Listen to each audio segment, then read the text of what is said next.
And today, ang goal natin is hindi mapalo ni Granny habang nagnanakaw ng pagkain sa living room. Yan. Sige lang, talon lang. Talon mo yan, kaya mo yan.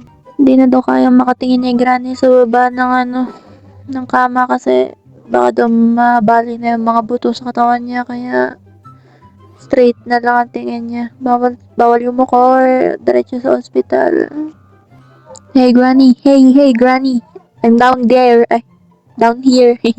I'm down here, Granny. Granny, wag kang tumalon. Ang health mo.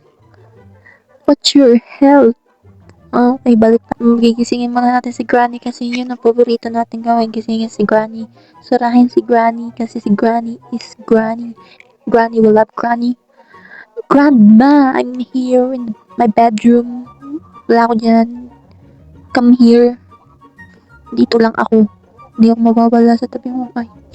Okay, Granny, it's time to sleep. Kanina ka pa dyan.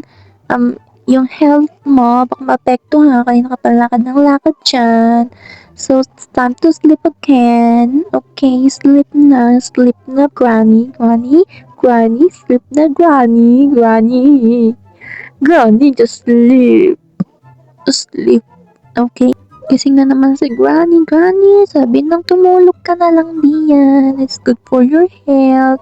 At good for my health na kumain rin ako ng maraming snacks at midnight. Granny, tungkol naman doon sa mga ninakaw ko ang snacks sa living room. Yung mga snacks niya. Pasensya na. Gutom lang ang apo nyo. Granny, tulog na lang kayo. Malapit na magising si Granny. Dito ako naabutan sa living room, Granny. Naiihi na naman ba kayo? Granny, tulog na. Yun ang makakabuti sa inyo. Tulog na lang kayo. So, patay. Granny, bakit ngayon pa wala akong tataguan dito? Quiet.